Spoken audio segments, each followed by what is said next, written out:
Good evening. It is 5 p.m. I'm Rob Watt, and I'm calling the Public Safety Committee meeting to order. And first order of business is roll call. And we have present in the council chambers, Council Member Cotton. We have City Clerk Dean and Mayor Ross present. And with that, I do want to move to excuse Council Member Christensen. Do you agree? I second that. And thank you. And so we are excusing Councilmember Christensen. Next item of business, and that is to approve the agenda. Councilmember Cotton, do you have anything that you'd like to add? Not at this time. Okay.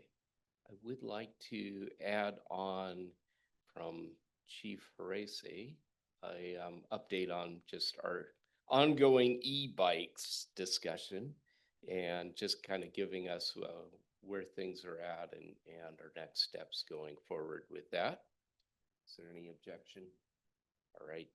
And with that, we move on to public comments. Seeing nobody is in the council chambers presently. If you happen to be listening to our recording, please send your comments into the city clerk or to me as chair directly, and we will make sure that your concerns are addressed.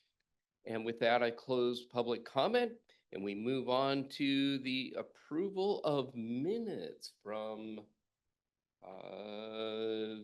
June 2nd, 2025. Everything looked good. Okay, we're good with that. And being no objections, we will accept the minutes as presented.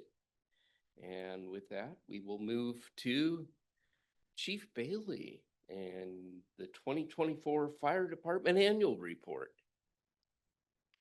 Let's share the screen here, getting all fired up. No pun intended.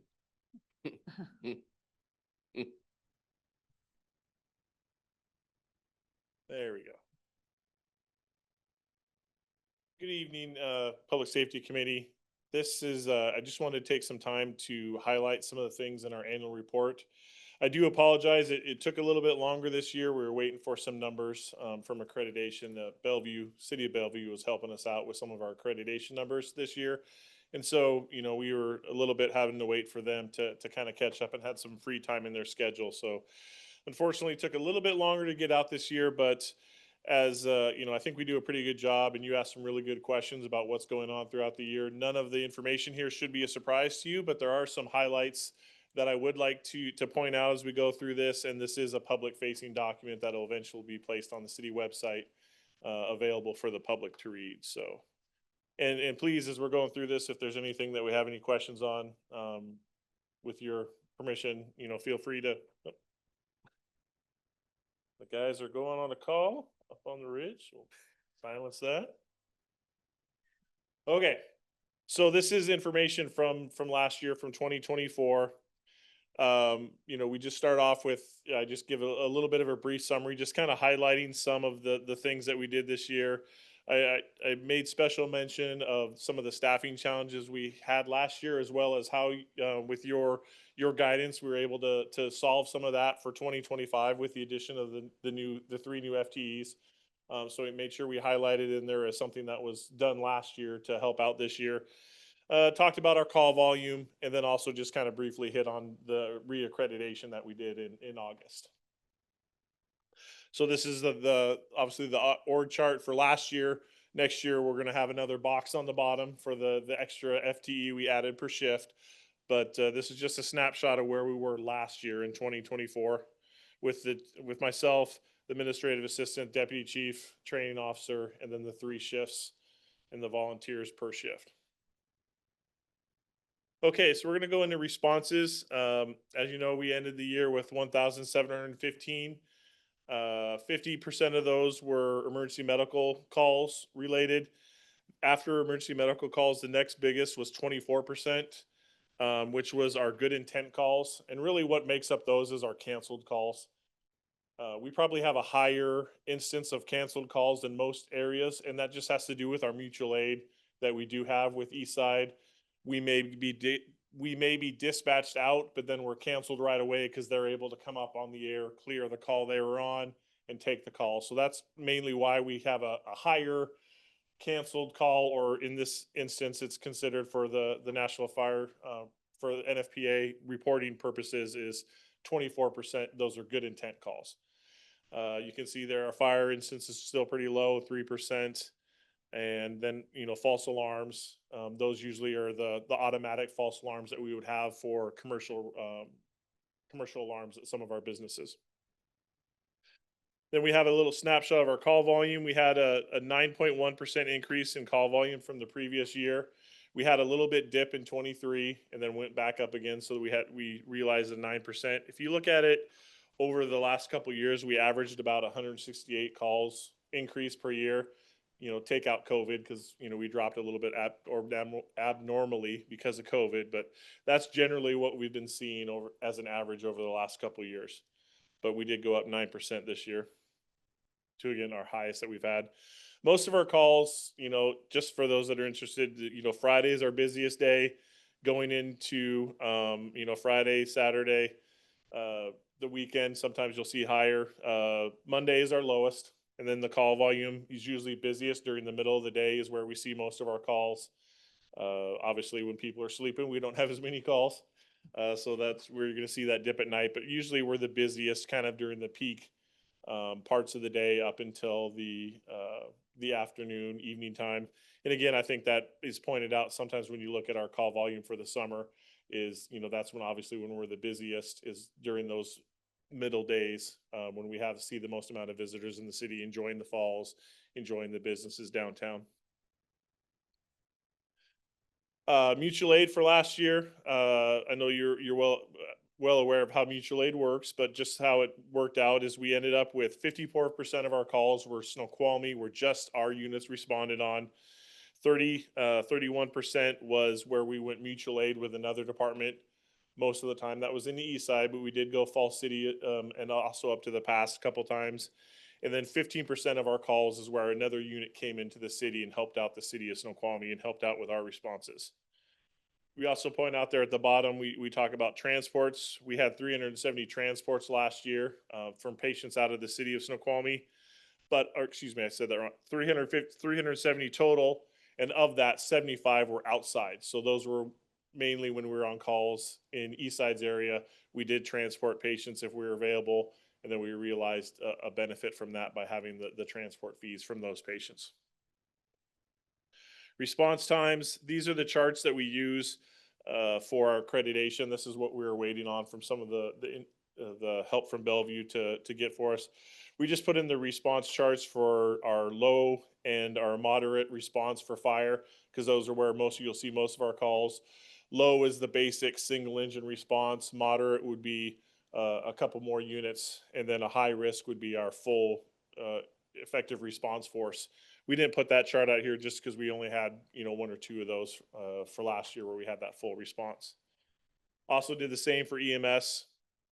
Again, EMS, the basic one is just one unit BLS, and then the moderate would be having more, a second unit, a battalion chief for that to respond on scene. Usually high risk has to do with CPR is probably the most common one you see in the high risk. Again, we didn't use that chart just because it statistically wasn't one of our highest. In the property loss, we've talked about that. Typically, we see a pretty low property loss here in the city. We did have that big one last year with the commercial, unfortunately. And you can kind of see from the top chart there on the 5-year historic is usually most of the loss has to do with the structure itself, not necessarily the contents. The contents is a usually pretty small number, 5-10% of the actual loss in the building. The commercial one was a lot higher just because of the machinery and things inside the commercial. So that's why you saw for that last year, not only did we have a high property loss, but our content loss went way up. Then we had the percentage there that shows, you can see, if you took out last year, usually we're up in the high 80s, low 90s for loss. And so far this year, So wood pulpit, we're doing pretty well. I think when we talked about our quarterly accreditation last time, a couple of meetings ago, we haven't had any major responses in the city. We haven't as to this point. So typically that's how we operate, right around that high 80, low 90 for loss. Training wise, just to point out, we increased our training, or some of the things that were highlights last year for our training. We brought on 3 career firefighters last year. Again, that's not the 3 new ones that we added in 25. These were 3 that we needed to replace some resignations. So we had 3 brand new probationary firefighters that we were training all of 24. We had one of our members that became a driver operator. That's special training. That's a 2-week class that they have to do through the training consortium. And that's usually done after they finish their probation. So this year, we've had a couple people, we're gonna have a couple more go through that driver training. It's just a progression of what they do after they do their initial probationary training, get trained to drive the engines. But you can see we had over, 7,100 hours of training, which, was an increase from last year. So again, we're just working with the consortium down in South County that just really increases our training hours for our firefighters. They get really good product out of that. And the next page just shows how we're doing our training by category. Majority, as you would expect, would be fire and EMS training because that's our biggest hazard. We do have some in there about administration, safety, ICS, but really a lot of our time is spent on keeping up on the fire and the medical. There is a good paragraph that talks about the consortium, exactly what it is. Just, you're aware of that training consortium we're part of. It covers 15 departments now across King County, which is about 75% of the fire departments, the firefighters in King County. And it has over 1,300 firefighters that are part of that training consortium. Yes, that's a big number, but I think what's really good for our fighters is the quality of training they receive, just because we have so many different subject matter experts. Instead of myself trying to teach different topics, no 20 different topics on different things, we have subject matter experts in each one of those topics. So the guys are really getting quality training by, we do have to drive a little bit longer for some of it to go to the block training, but the guys and the gals are really getting some good quality training through that consortium. Chair. May I ask a Yes, question? please, please. So Chief, I know, in years past, there's a little difference between, maybe standards for each department and how they, pull a pre-connect or do a hose relay of some kind.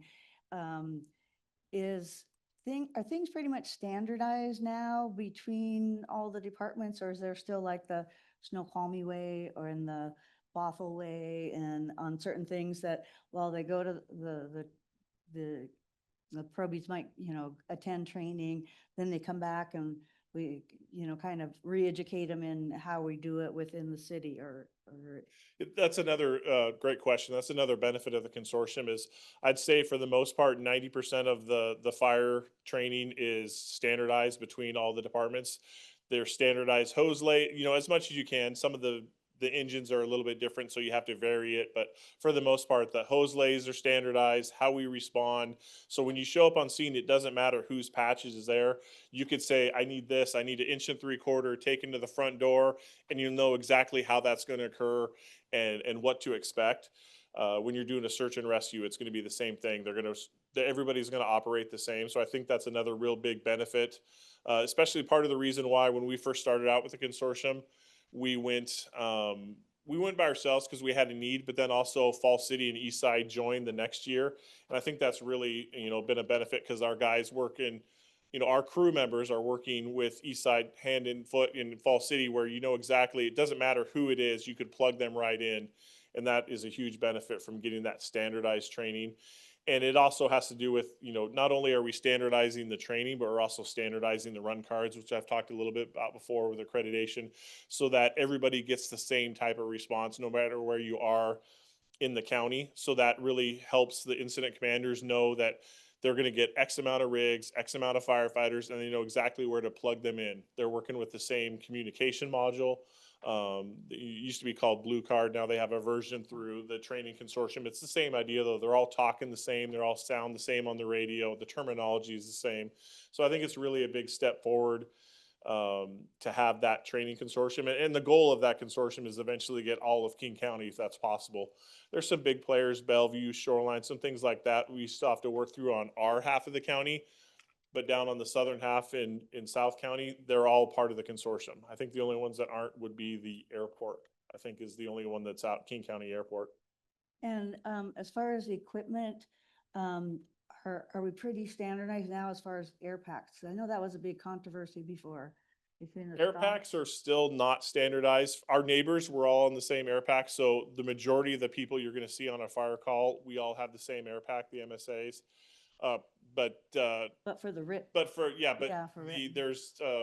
there's bridges in place and there's adapters in place so that even if you do have somebody with a different air pack, you can still connect into them and you can still provide them with rescue air if needed. But for the ones around us, that we see most of the time, Bellevue also, we're all in the same air pack. But it's not, I think a lot of it comes down to, I mean, when you think about those air packs, when you're talking about 100, 200 air packs that you're buying for some of these bigger departments, that's quite a big, $5,000-$6,000 an air pack. That's a big chunk of change. So I don't know if you'll ever get standardized on the air packs, but how we operate with them and then how they can talk to each other, there is standardization. That's a requirement between all the manufacturers. thank you. Next here, we just talk about the finances in the department. As you know, you're well aware of where we've been with the city. You can see the increases we've had over the last couple of years and then how we've been able to stay just underneath as we go across, underneath the appropriated amount for the fire department budget. We've been able to stay pretty close. Last year, we were just under 3% underspent, so we were able to make sure that we didn't go above what was the city has been able to budget for the fire department and emergency management. It's tied together. Community risk. So this is all our classes that we're doing. This is something I'm really proud of. We're still, doing as much, even with the higher number of calls, the crews are getting out there and making sure that we, as much as we can, getting into the community and providing the classes. So you can see a snapshot there of the classes we do provide. The public CPR first aid classes, we got those finally restarted again last year. High school CPR, we've been doing those for years. Over 600 students we get through the CPR classes at the high school. And then the newest ones that we've had in the last year or two is Stop the Bleed and the opioid classes, which we'll hear about a little bit more later after this presentation. But we have a champion in the department, volunteer, Robert Angersano, that's really grabbed the reins on that program and has really been increasing it and having a lot of those classes and getting the information out there. So that's another class that we're really proud of having in the department. Station tours talks about the events that we go on, but really when you look at it, over 1,500, it's hard to count sometimes how many people you see on some of these events, but the ones that we are able to count on, the CPR classes, at the high school, things like that, over 1,500 people that we saw for different things, I think is a big testament to what the crews are doing, trying to do what they can to get messages out for some of this prevention stuff. Fire inspections, if you remember, we did change how we did our inspections from trying to get everything in the city to something that was more of a 3-year average. Last year, we were obviously down to 202 inspections, roughly about 50%, but that's because we changed the cycle to every 3 years. We still hit all the major ones that we needed to, all the major life safety, the schools, the big businesses all got theirs annually. Some of the smaller businesses in the city are on a different, either a 2 or 3 year cycle, depending on their risk category. And that was both through our, in conjunction with the building department to come up with that schedule. Volunteers, I want to highlight this because our volunteers really do some good work in the city. And I think there's some really important numbers there because, again, point out these are volunteers. Not only do they do their regular job, they also come in and really help out when we, not only on calls, but really the community events is really where they shine. The public doesn't know any difference between the patch that the career firefighter wears and the volunteer wears. They just see the crews that are there. And I think our volunteer crews are doing amazing jobs. So some of the things you can see on there, I just want to make sure we highlight the number of on-duty shifts, 281 shifts, 530 responses gone to, 255 drill nights, and then 319 hours at community events total, what our volunteers have done. You can see above there, it talks about just under 4,000 hours of support total for our volunteers. I did want to highlight that 2024 was really the final shift away from having volunteer firefighters in the department and really focusing on the EMS only volunteers. It's just been harder, and with the training that's required and the time commitment and the retention, just to have the fire volunteers. And so we made the decision right at the end of 20. All of our fire volunteers kind of graduated out. They got hired. Our last two got hired in 23 at full time career. So we haven't brought on any more firefighters, volunteer firefighters. We focus mainly just on the EMS volunteers. And I think that's really working out for us. And it's even working out even more this year when we've been trying to split the crews up using the volunteers more. We just had 4 new volunteers started last Wednesday night. And then we're hoping to have another recruitment in the fall to get, hopefully another 3, 4, 5 members to join to get those numbers up for the volunteers. And to point out, we are the last department, other than Skyway, we're the last department in King County that really has volunteers, and we're the only ones that are doing EMS volunteers. And I think that's also, when you look at where our volunteers are coming from, this last group, 1 lived in the city, and then the other 3 came from outside the city, that are highly motivated though, and I think are going to be really great volunteers for us. But we're pulling in people from other places just because you can't find any place to be a volunteer in King County anymore. We're still utilizing that great resource.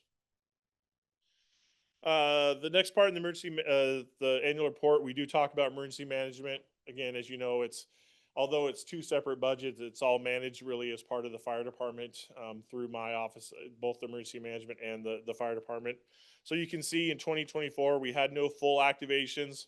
We did have a couple partial activations, and really what that is for a snowstorm or that is I'm monitoring it. I'm sending out emails to the staff saying, hey, here's where we're at. Here's the upcoming weather forecast. We're keeping an eye on it. Myself, City Administrator Chambliss has been part of it too, really kind of just heightened awareness to see if we need to go to a full activation. So that happened a couple times, but we never had the full activation where we really considered it, where we had to bring all the staff in and actually have the EOC open. Some of the major accomplishments for emergency management, we did finish, our CEMP, and then also it's really just getting that EOC up and running, which we've talked about, using some of the staff, some of the CCAS volunteers to get that equipment up and running.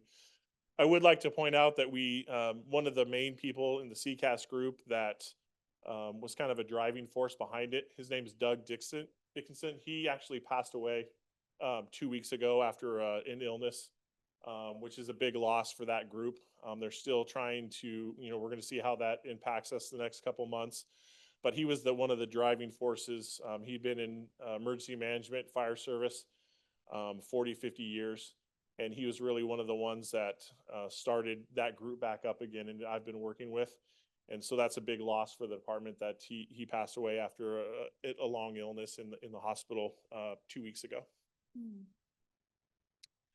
The last thing I highlighted here is we just wanted for the public to hit on some of the accomplishments for 24.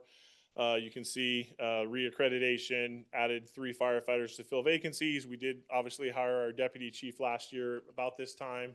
Last year, I believe it was July that he started. Deputy Chief Brown's doing a great job. We're really lucky to have him. He's bringing, a lot of good energy to the department and is doing great for us.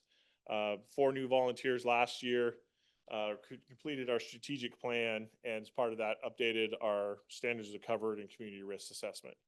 What we're looking for next year, some of the things that we want to complete next year, the goal is to increase our volunteers to 20. Seems like, every time we get a couple, we lose a couple. We've already lost 2 this year. 1 got hired as a paramedic, I think I mentioned a little bit ago, but we're working to try and get those numbers up again. The ones that we have are really dedicated. We just need to bring in some more as we can. Hire 3 additional firefighters, obviously, which we completed at the beginning of this year. The brush truck, still, it's part of the budget. We're still something that we're keeping an eye on. If it does come up for a used brush truck, that's the goal for the coming year or 2 of the budget. Take delivery of our new engine. As you were able to see, it was in the bay this weekend. We had our push-in ceremony. So now our next thing is really to get that thing outfitted, switched over from the La France to the Crimson. And I'm hoping that, by the end of the summer with the training, the switch over, hopefully sooner, but the goal is that we get it up and running hopefully by August, that you'll see it responding on calls in the city. And then we also did order a new aid car in 25. We had our white aid car, the aid 255. The white one is going to be replaced again. It's going to be about an 18-month build time. Hopefully this one won't take an extra year like the other one. I'm a lot more confident that this one will show up on time. And then we're still working on bringing that EOC up, training the city. We have some some trainings scheduled for the rest of the year, culminating with a full exercise. Hopefully, not hopefully, we will have it in the fourth quarter of this year to have that full EOC exercise. And then also we're trying to ramp up the CERT team again. Actually, our volunteer, our special service volunteer, Tom Walker, used to be an EMT with us. He stepped back from responding. He's now in charge of the CERT program. Just last week, he had a meeting to start talking with some of those CERT responders that have taken the class previously to start brainstorming about where they want to go next. So that's kind of a wrap up of what we had in the annual report. Any other questions that I can answer for the group?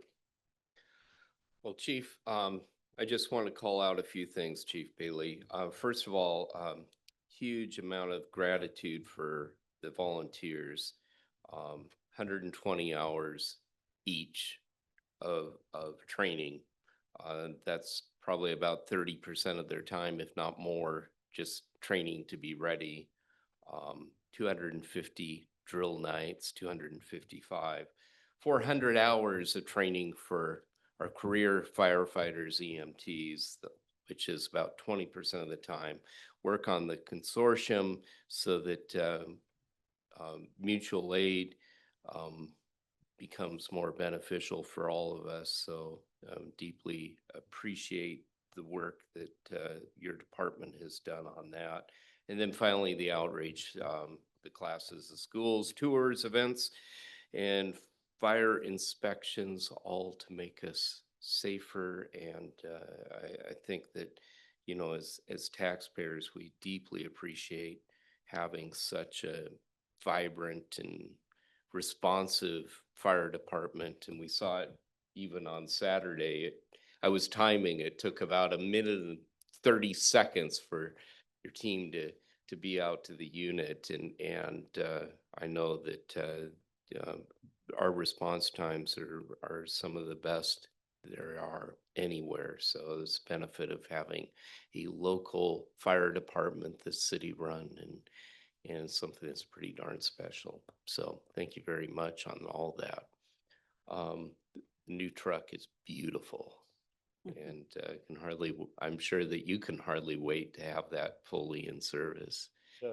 And responding. Any other comments? Councilmember Cotton. So, Chief Bailey, are they gonna let you drive the big red truck? They don't have a choice. I'm still qualified to drive. There are a lot better qualified people, but I'm sure I'm going to take a turn behind the wheel, because there are times actually where myself and Chief Brown have to step in, drive it to and from a call, or maybe drive it back from a call, as in if there's a serious call, all the members have to go with the paramedics. Right. We're not going to leave an aid car or an engine on the side of the road waiting for them to come back. So we do still, remain qualified on the rig, so we can bring them back. I don't know if I'll be behind it when the lights are on, but I will definitely be qualified to drive it if we need to. And they don't have anything to say about that either. So. Anything else? Okay. Thank you for that report. Now you're up again. Narcan distribution discussion. Yeah, I just wanted to highlight something that we are doing in the departments regarding opioid. Again, like I mentioned, Robert Angersano is a huge champion of that, and he's done a lot. He's very well connected with the state, done a lot of work with bringing those programs. We were actually, the fire department was one of the first fire departments in the state that got a grant to provide some of those classes and the materials that he's using for that. So because of those connections, something that we're going to be doing in the department is the Washington State Department of Health is going to have a new website beginning in July, where you can actually type in your location and it will tell you where you can get free Narcan that is available to the public. So they were looking to sign up people. So the fire department, our fire department has signed up to be one of those places that'll be listed on the website. Narcan is a game changer in the fight against overdoses. Out there saving lives, the accessibility of it, reducing the stigma of what it is, making sure that people have it if available, and making sure that it's there when they need it. So it's going to be a case where it's going to be available at the station 24/7. It's going to be tracked. We're not going to be keeping track of who it's given to, but we'll be tracked as to how much, and it'll be from pretty much from 7 to 8. It'll be available as long as there's somebody in the station. Somebody can walk in and ask for it, and then we'd be able to hand it to them. It's all funded by the state. There's no cost to the department other than being available. So I thought that was something, again, some really good work that we're doing, kind of trying to do what we can. Thankfully, we don't have a large instance of those calls in our city but it can happen. It will happen. And then also around us, it happens around us. So if we can make that available as a free resource to people, so that's not a barrier, because it really makes a huge difference in bringing people back. And, we do hand out those as part of the class, but we also want to be, more of a resource that we could have that available. So they're looking at starting it July 1st. We're working on getting the procedures that we're going to give to the crews so they know what to do if somebody comes to the door and myself or some of the admin staff isn't there. That's being worked on right now. We will, it'll be part of a press release that goes out at the end of the month. And then when that website is up and running, I believe they said they're targeting, July 1st, sometime in July, they'll have that website up and running. I just wanted to point that out as something else that we're doing. Excellent. Yes, Councilmember Cotton. Just a question. I know, I've been working with Robert in, teaching some of the classes as well as the Stop the Bleed and stuff. And I'm the backup on the Department of Health, distribution list, for him. But, a question when this comes through as far as, some of the administration things, and I know the Department of Health hasn't put an age stipulation on who can get Narcan. I mean, anybody, any age can go to the pharmacy, and, potentially, get the free Narcan, to be, utilized or carried in a backpack. We have encountered some challenges where on like the school district property, students can't carry any kind of medication, including ibuprofen or Tylenol or things like that. So they have to get a physician carry authorization to be able to have that on their person, on school property. Is there going to be, to your knowledge, or again, is this going to be one of those things to be worked out, an age limit on who can come by the station and get the Narcan? It's a really good question. I don't know the answer to that. Robert's been the main point on it. He's the one that's typing up the instructions, but I will make sure that I bring that up to him, and I'm sure it's something that he's thought about. I just don't know off the top of my head if there is going to be a restriction, but I'll make sure that that's when I'm going over with him what those procedures are going to look like. I'll make sure to bring that up and see if there is an age limit, and if not, making sure that that's part of the release, or that is if there is any kind of stipulation as to the age limit. I haven't seen anything yet in the paperwork that I've seen, but I'll make sure that we address it. Yeah, I know, when he was teaching the courses at the high school, every other opioid course, he was giving out free Narcan, to the adults, but not to the juveniles that were taking the course. So they got the information, they just Right. couldn't get the Narcan.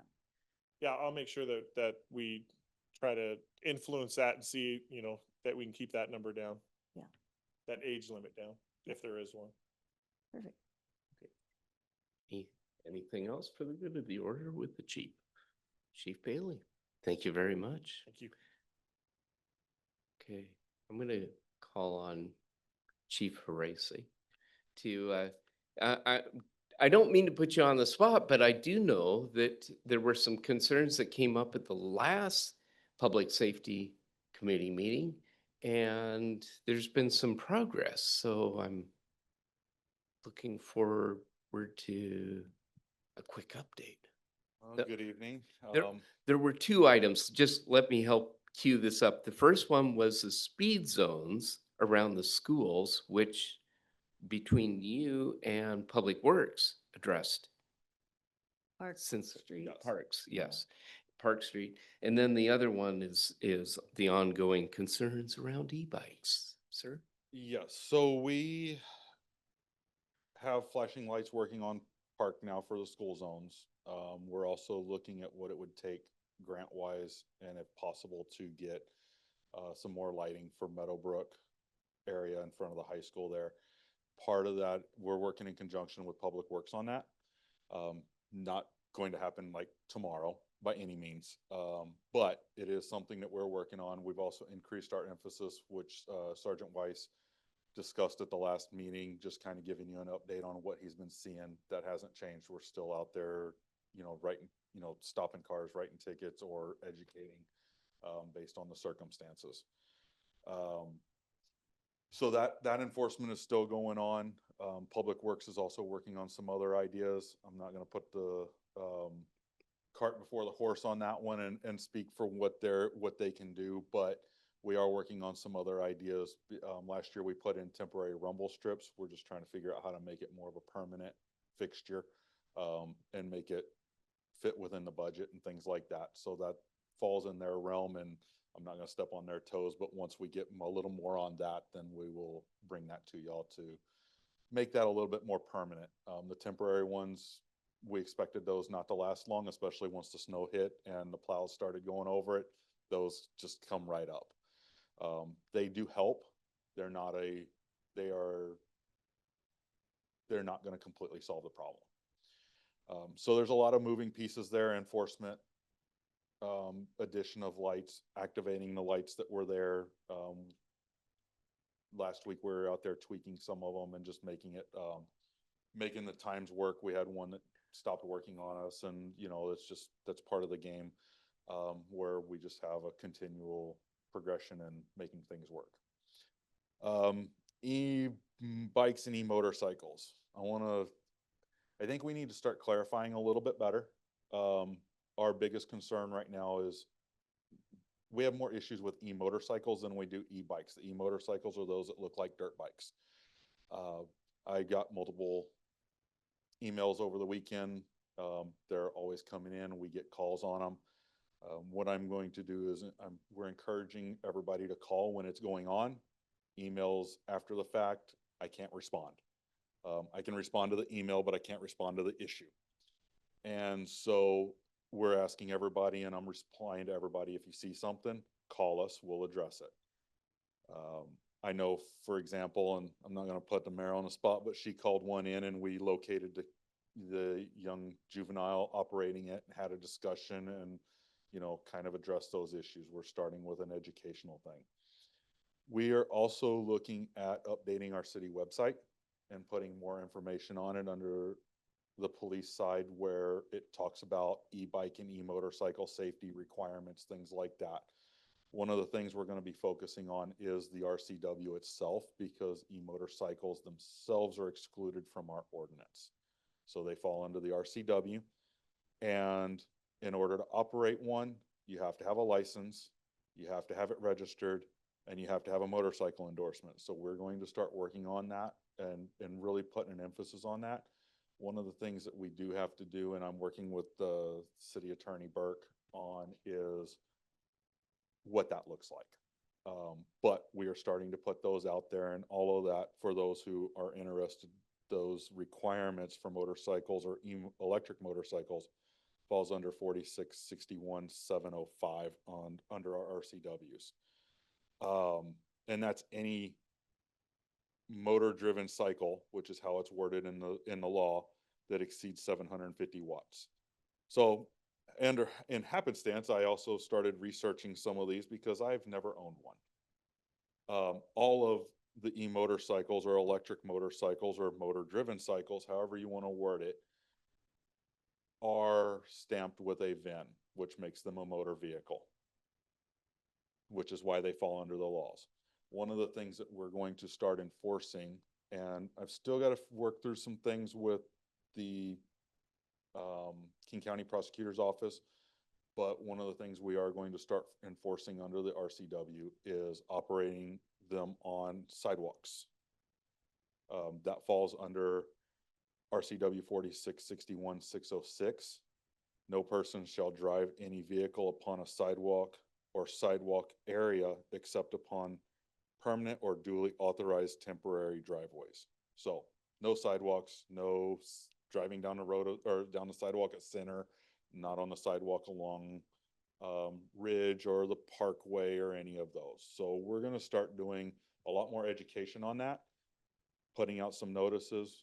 Today I talked to our communications director about looking at doing an insert into our upcoming utility billing so that it goes to all of the community members. And we're just throwing ideas out there of how we can get some of this pertinent information out to everybody. One of the things we're coming across is a lack of knowledge among our residents. Yeah. So we're also working with the school district on that and posting that information that way as well.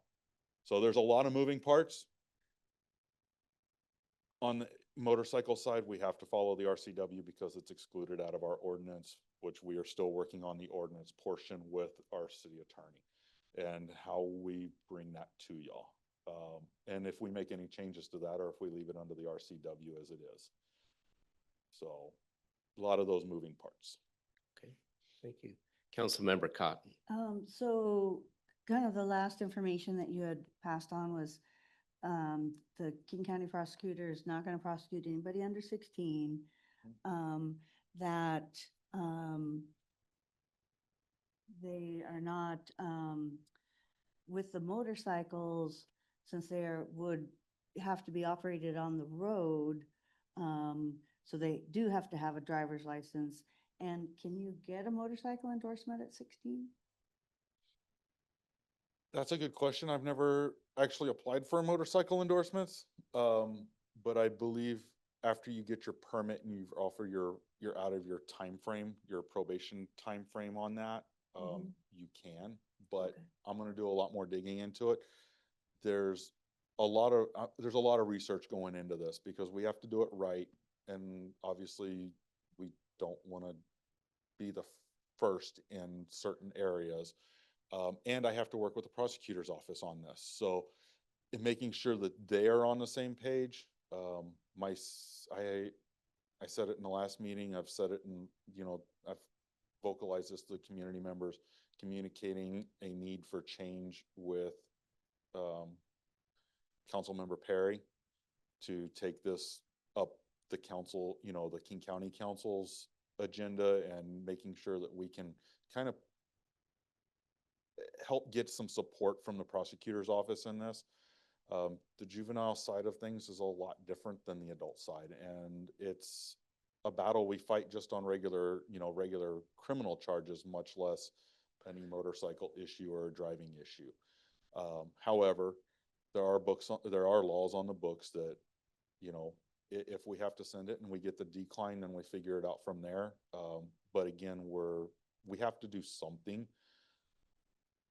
The question becomes what is comparable, or not comparable, but what works for both, and some kind of compromise. As far as my input is this, it seems like, first of all, public safety is got to be put in the forefront. It's not the enforcement, it's the public safety and the knowledge.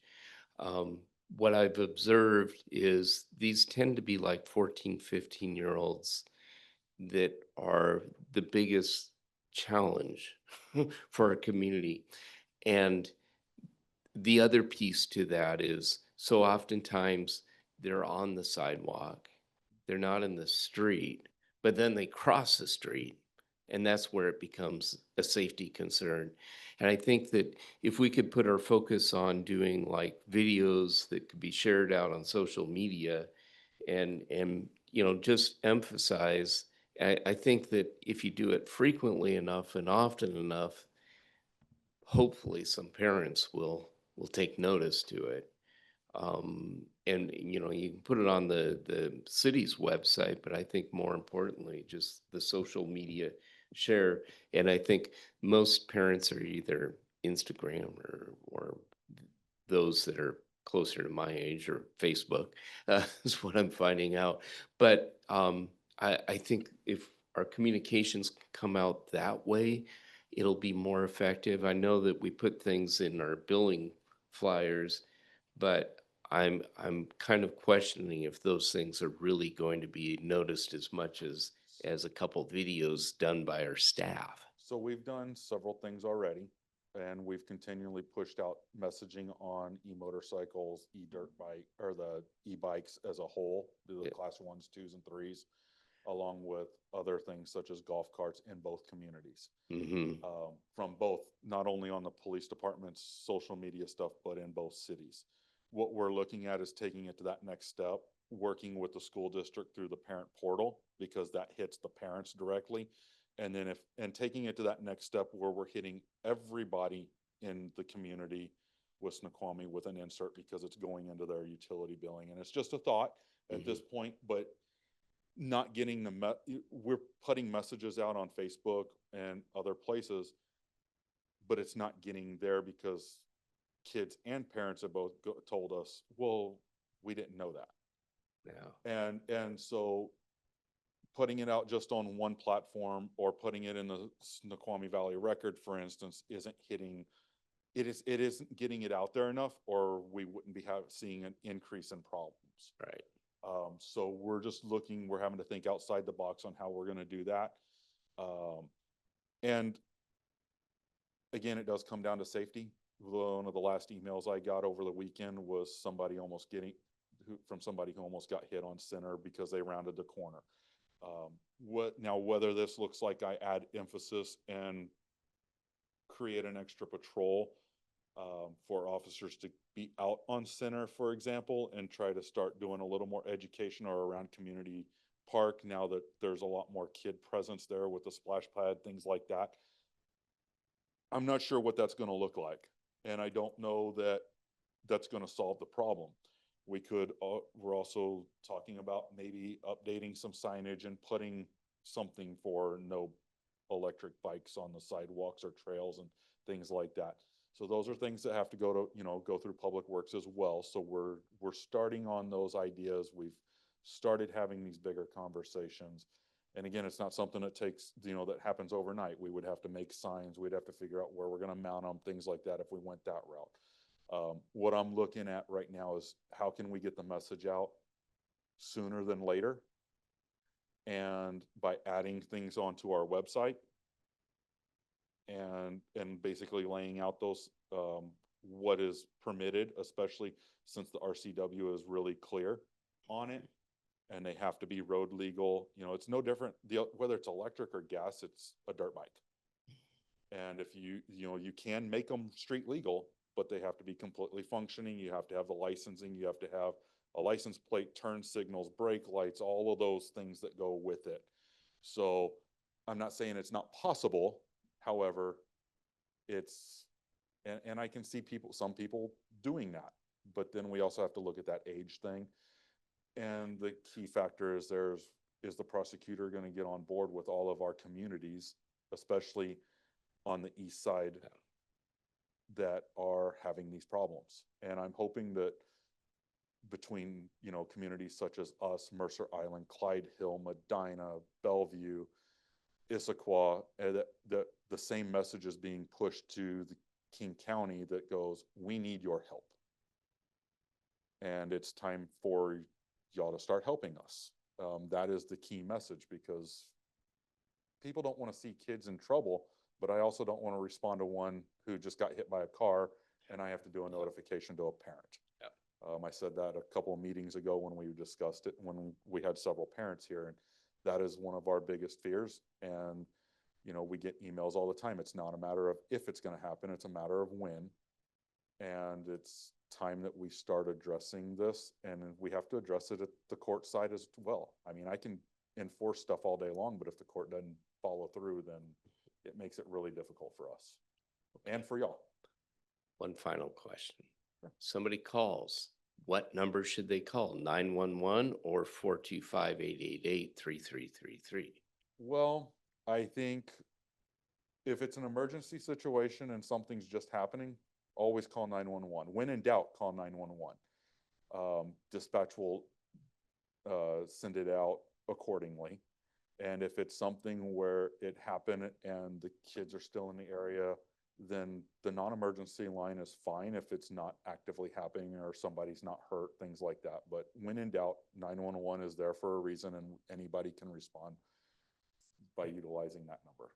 Okay, we should make a clip of that. Awesome. Anything else for the chief? Not for the chief, but I do have an overall comment. Yes, please. So we talked about two major subjects that residents would be interested in hearing about again. So the Park Street, Meadowbrook Right. Street, and then also e-bikes. And so to me, it's best to have them on the agenda so that they can see the agenda and then come and, you know, if they see something, a topic on there that they want to hear about, then they would come. So I'm suggesting maybe this should be on like the next public safety meeting agenda, which would be in July at that point. And I did hope to have something on that meeting, Yeah, as we're still kind of gathering information, which is why I didn't kind of throw it on this one, because there's things that, once I'm done, you know, get a little further in our conversation with Attorney Burke, that we're able to be able to answer questions for both, and it's out there. So we're looking at that July meeting of having a lot more information and things like that, to where hopefully we even have a flyer and some other things done. And I will have had some more conversations with Public Works on what we're looking at, and kind of have more of a total package type thing Okay. for y'all. Because it has been a topic over the last several meetings. So it's one, I figured this one would be a good one to skip, hit the July one, and then everybody would be back as well. And we've got the full Public Safety Committee and the others here to help work through that. I agree. Okay. If there's no objection to that, we'll just keep it on the upcoming agendas until once we've resolved those issues. But I think those are very valid points, Mayor. Thank you. So both the issues, e-bike. Both as well as issues. the And enforcement. And Yeah. we might have more information from Sergeant Weiss on what he's been able to gather on the grant, if a grant's available to help us out with that. Mhm. Because it did help once those lights went active on Park again. So if we can do Excellent. it on Meadowbrook, that would be great, even though that school zone is designated as basically an all-day school zone there. Mhm. The lighting helps. Thank you. And we deeply appreciate the input from residents as well, because it helps us to shape policy and address things that need to be addressed. Thank you very much. Problem. With that, is there anything else to come before us for the good of the order? Mayor, please. So let's see, at the last council meeting, the chairs went over the work plan. Yes. And I think you're out this next time and Councilmember Christensen's out the next time. Councilmember Cotton, do you want to go over the work plan for public safety, or do you want to wait until the following council meeting when the chair would be back? Yes, I will be missing the next council meeting. Council meeting or public safety meeting? Council meeting will be, And and Christensen will be as well. yeah. So can we That put that? leaves me. Yeah. Would you like to go through that Sure. at the next council meeting Sure. next week? You want to do that? Okay, Okay, awesome. thank you. Very good. With that, there's nothing further. I will call for adjournment. Hearing no objection, we stand adjourned at 5:54 PM.